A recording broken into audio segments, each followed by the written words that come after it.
Hello and welcome everybody, back for another War Leader PvMP video. Last time I showed you the first part of this particular evening, where we had the smaller group size. Now it is time for part 2, where we have increased to a 5-man group, basically a full warband, just minus one member. And we go out hunting for a similarly sized group that is formed because the freeps have a leader and he's formed his own group. So we will begin very shortly. I just want to give a little bit of background for where we start out. And that is that the freeps flipped the Eisen outpost, and we came down the river looking for them, and here we are. Okay, so freeps just come into view for me, but already had report from Bub that they were there. Now, as you can see, there are 5 of them. There is a pair of minstrels, a pair of hunters, and a burglar. So it is a 5 versus 5. So if they turn and fight, it should be a fair fight for the most part. We do have a slight healing advantage, but they definitely have the damage advantage. Soon go ahead and bubble bub. Alright. I do not see that ML Soon has bubbled Bub Kiss there, and I actually bubble Bub Kiss myself. I gave him a few extra seconds, but that was actually a waste of a bubble. But as you can see, the freeps have not held and fought us. Instead, they have retreated, and they are running down the waterfall. Which means that they basically gave up the entire fight and let us win it with no problems at all. Alright, now, follow them off that side. I've told my group to follow them off the left side of the waterfall. This is because the waterfall, the two sides of the TA waterfall, the one side kills you if you don't know how to jump down it properly, whereas the other side, which is the left side, you can go down that and pretty much be guaranteed to survive. If you go straight off the right-hand side, you will die. You might hit the terrain a little bit, and if you get it right, then you will survive. Or you can do what I do, and jump like this and hit the ledges and actually make your way down quite easily. And go down, drop to the next ledge here, and take a look. I'm just trying to see Harrison. Where is he? See if I can get a good angle on him. But unfortunately, he is just out of range. Harrison on the ledge over here. He's out of my range. Desperate flighted. Yeah, so as you can see, the freeps have elected that they're not going to fight this battle. Instead, they tried to retreat entirely, even though it was even numbers. And so we're able to mop them all up. We get Wolfbright right over here. Very nice job. And I believe that was our only actual kill. But we didn't take any casualties, so still a win for us. Alright, so the next place that we find them is we find a horde of them inside of Horde Hollow. And so here we come. Yeah, he was saying Horde Hollow. 5 of them plus their NPCs versus the 5 of us plus Turnak. So alright, I summed up the numbers there. So basically it's 5 grouped plus one another versus 5 grouped plus NPCs. So we come up on them from the side here, and here I'm going to go ahead and jump on top of Ivaneus. I got slowed down a little bit by the NPCs when they stunned me. I tried to get an interrupt right there, it wasn't quite quick enough, so I go ahead and just bubble a rank. And try to put fire on Ivaneus. Notice that he's running off through the water, but I decided to turn off and go after Drakon. I probably should have stayed on Ivaneus. He does do a bit more damage than Drakon does, in all honesty, but it's alright. So continue staying here, continue hammering on Drakon right now. I'm not doing a whole lot of damage to him. I'm not totally sure why. Perhaps it's got high audacity, who knows. But Gakarat is in trouble, so I'm coming over to run Gak a hand. We need some more guys over here where Gak and I got hunters, lots of NPC. Right, I'm still doing damage to Drakon. I'm trying to. Tried to res, but it got interrupted by the stun because the animation got cut off and didn't fully complete. Popped off grip there and also missed it. And I don't get any crits, so I can't really do much as far as quitters, but I should have hit my quit one in the fight just to stay a little bit longer. Also, I really should have jumped over to Ivaneus. He was doing a lot more damage. Come on, plus he was weaker.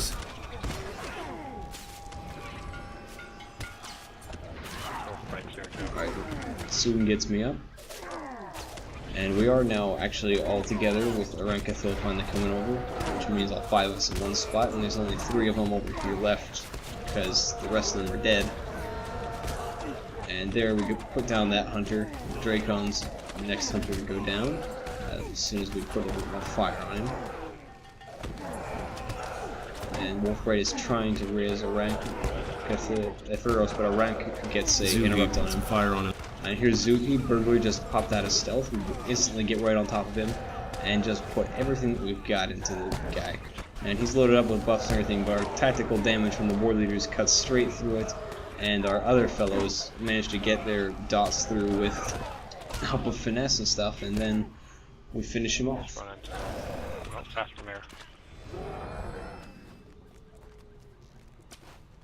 I really should pop that dust in the eyes, but it's already gone. Yeah, so we'll get him. Too late.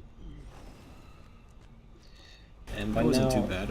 we lost. You can see there's Turnak and Narsog, so that's two other guys that are actually inside of Four Hollow with us. And I believe there might even be another one too. There's a dead ward over there. So there's more guys flooding into the combat zone. And they will make sure that Wolfbright does not get away. Exactly. And we got split up in the middle of it.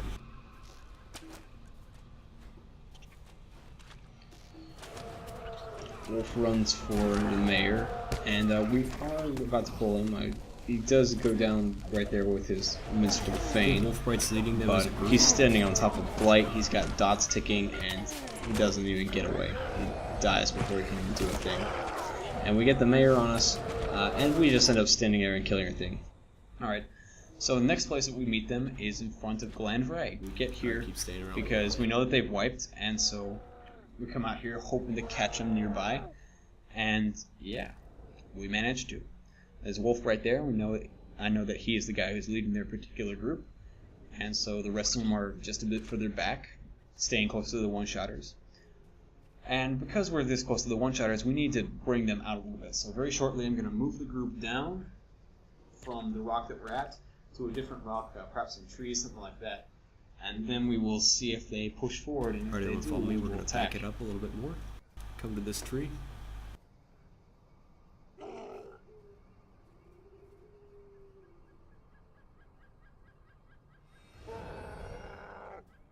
One thing to say about group composition that I've got is we've got 3 healers, which is my ideal number for Let's go. small group engagements, and also the correct healer composition that I like. Double war leaders for both auras, and then 1 defiler.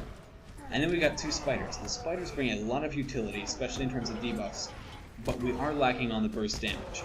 But by keeping up our debuffs, keeping up our healing, we can stay in the fight long enough that we're able to keep on putting damage down and eventually make kills.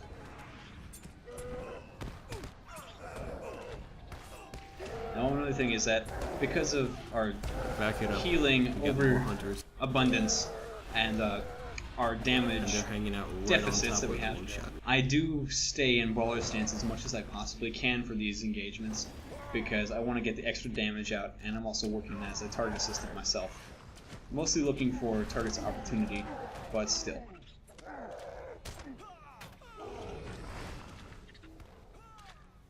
Another thing that I am very careful to do is I want to get that banner command post down every single time that I can. Now, we pulled back a little bit, the freeps pursued, turned back around as soon as the NPCs reset, and that's why the recording jumped right there. But go ahead, put fire on Zuki. Mostly we wanted to get him running and not standing there actually doing damage. Medium armor classes in Update 6 do a ton of burst damage, but they tend to be the squishiest of all the classes. And although burglars do have a number of survival and escape skills, they still die pretty fast when you actually get damage on them, especially coming in from a full group. So you can make them run away and not do damage, or just die. And if they're being forced to take one of those 2 choices, they're not doing damage, and that helps out your group because it's easier to stay alive if you shut down the damage coming in from the hunters or the burglars. Or the other hunter, and I don't want to tangle with him because he's right on top of the one-shotters. As I just said, they're too close to the one-shotters, so we're trying to get away from them. Go ahead and put fire on Estrid. Even though he is a champion and he's got bubbles and stuff, he's very far extended, and this is just how you manage to pull off a fighting withdrawal, is when they start getting up in your grill and stuff, you push right back, even if you're still walking backwards. You put fire on enemy targets and just let them have it. Let's put some more damage on him. Alright, so we turn the group entirely around, and we're going to try to kill Esfrid right now, put burst damage on him, and take care of him. Now, we do have the one Coldfell Scout, but because of the abundance of healing we've got, we can afford to take a couple NPCs, even a fairly large group of them, and just ignore them. Now notice the freeps do have numbers on us. The other thing to notice is that, unlike in the last video, they do not have the population buff anymore.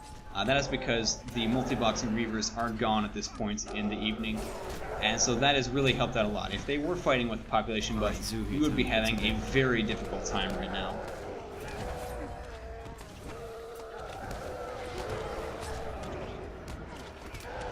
Another thing I gotta say is that the healers that I'm running with, and actually everyone I'm running with in this particular group, are just fantastic. They are right on the ball with the heals, with the bubbles, with everything, really. And part of that is they are really good guys from some great drive as well. Okay, now at this particular point we are looping around and trying to outflank them. Gakarat is not with the primary group of us right now because he got tracked, so we left him further down the hill so that the freeps would think we had not moved. Coming in directly behind whatever's there, so...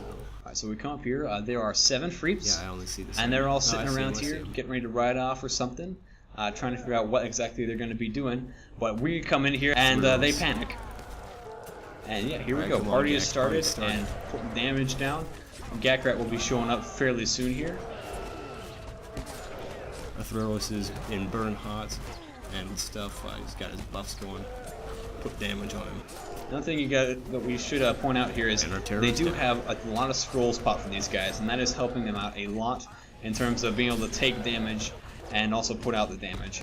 But if we kill them, the scrolls are gone, even if they get rezzed, and so that's just another reason to put extra damage on these hunters in particular, is because the more they die, the squishier they remain, and will be.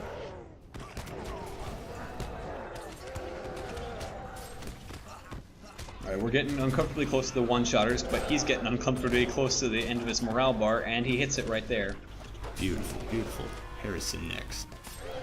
Now, we're going after Harrison, but we are way too close to the one-shotters. He is going to be able to get away. Notice they have also added extra members to their team now. They were at 7 a moment ago. They are now at 4, 5, 6, 7, I put some fire on Wolf 9. He's overextended. So there are 2 extras at least. I think they might actually be at 10 because the one did release and go back to the red circle, which is just inside Glendraig, so he'll be right back out very shortly here. I accidentally wasted that power of fear there by hitting the baller stance, quit whining and fight.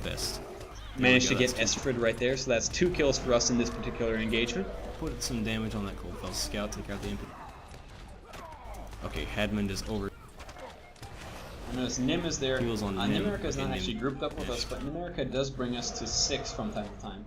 But he's not always engaged in the fight. Alright, back it up. Now it's mostly just our group of 5 that are actually holding the line here and doing the dirty work of killing. They just got even more numbers before we got 9 around there. So it is 9 versus 5. Plus 1 who is back at the rest right now, I believe. So they have almost double our numbers as far as actual groups. We're using Zuhi as a target assist, so I want some fire on him. Once again, we are focusing on the burglar, not only because we want to get him to pull away, but also because he is a target assist, as I mentioned there. And so if we can force their target assistant out of the combat zone, then that just gives us an extra advantage, because it makes it harder for them to focus their fire.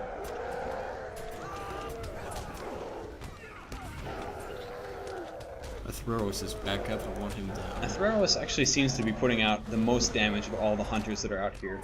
So whenever we're able to put him down, it is a huge boost to our group's survivability, because it takes away a lot of the burst that otherwise is directed at us. Now, they're running away from Glendraig, and I actually have to stop here and double check this, blink. And yes, he did run away from Glendraig, and I'm confused by it too at first. But then he starts running to the bears, and I realize what his plan is. He wants us to pull bears, and they're thinking that that's what's going to get us killed. Oh, affirmative. But it's not. Good call.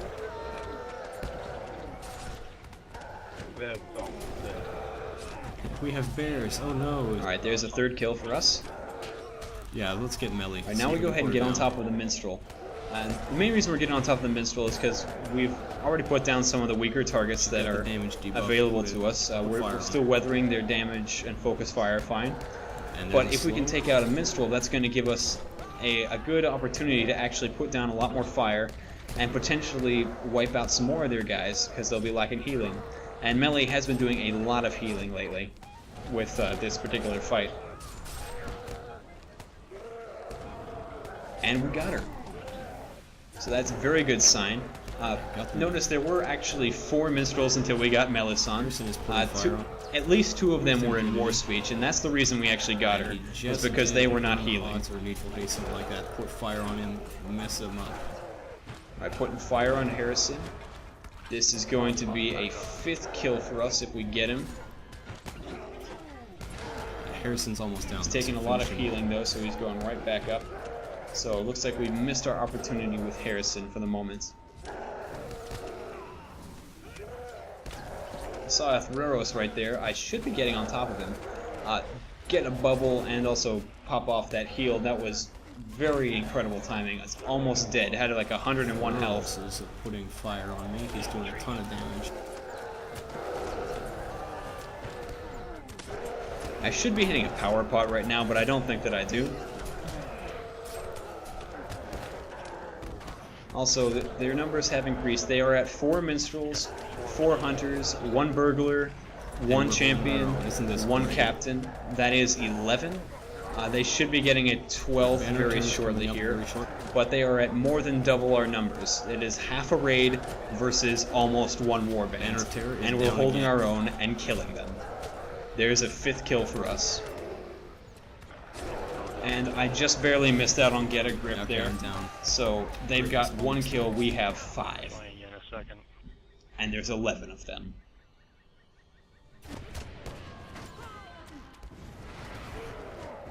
Alright, we probably should start putting fire on Drakon sometime here, but he does seem to be pretty skittish as far as the hunters go. Put fire on Harrison does do a bit more damage, so I suppose Harrison's a fine choice. The main goal, though, is just remember to keep fire on these medium armor targets so that we can actually keep their damage lowered by keeping them from putting out a ton of it. There we go, that is a 6th kill for us. Perfect, got it. Squishiest Hunter is back up, just trying to get on Celebi, that one. That is 7 kills for us. Good. So we've now wiped out 7 people in comparison to the 1 casualty that we have taken. Another freep just rejoined the fray. I believe that was one of the hunters we killed just momentarily, or just a moment ago. And here comes Father Damien, so Runekeepers come in. They are now definitely at 12 freeps. Alright, I need to be hitting get a grip here. I'm just a little bit too late, and I go right down. So they've gotten 2 kills now. We have made 7, but they are at a full 12. And with Father Damien, the Runekeeper, putting damage on, things have now become untenable, especially because we've lost another healer. So we need to get out of here if we can. And at this point, well, try to hold some of them. Yeah, there. I was going to say fighting. So Gakrat's going off that way, and that's a great rearguarding action. He does a good job. He does get killed. Unfortunately, he goes down a little too fast, and a couple of the other ones pin down the rest of the team there, and they manage to kill everybody. So in the end, as far as kills go, it's a draw. We got 7 kills. They made 7 kills as well.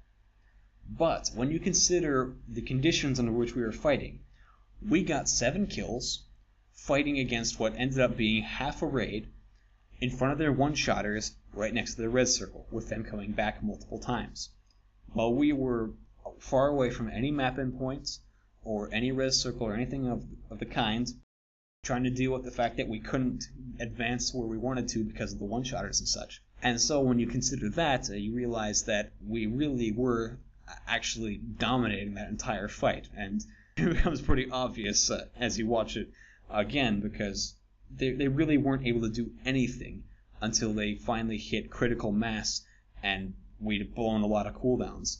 Once they finally got critical mass, managed to get a time where they put pretty much every single DPSer onto a single target and we had no cooldowns to slow down the damage, they finally got me. And then once they finally hit full half raid status, then they were able to actually start making kills against the level of survivability we had. But if they'd been in the open field away from the res circle, it is very possible that we would have ended up standing over a pile of 12 corpses instead, especially because they trickled into the fight in smaller groups throughout the entire engagement, and basically we could have easily ended up victorious there. Also, if we'd brought in a 6th member, we easily could have ended up killing all of them, particularly if we'd brought, say, a Black Arrow into the entire mess. Black Arrow would have brought in some very much needed burst damage, and would have enabled us to make a lot more kills and a whole lot faster. So, as you can see, small grouping is still incredibly potent, especially when you got a lot of guys who know what they're doing, have the right level of aggressiveness, and are very competent with their classes. One other thing about that group that we had right there that I did not mention is that our lowest rank that we had in there was 9. Everyone in that group was rank 9 or 10. And that also makes just a huge difference in terms of the group's power. And it was very telling. Well, I hope I certainly inspired you, showing you some stuff about what can happen, and also showing you once again how photogenic war leaders can be with this particular screenshot, which I actually really like how that one turned out. I'm impressed even myself with that. And not just the screenshot, but also that entire fight. And well, to just sum the whole thing up, I'll just tell you what Bubkus said. Best fight that he's had in over a year. Well, good luck and have fun out there, everybody. Ugmog is out.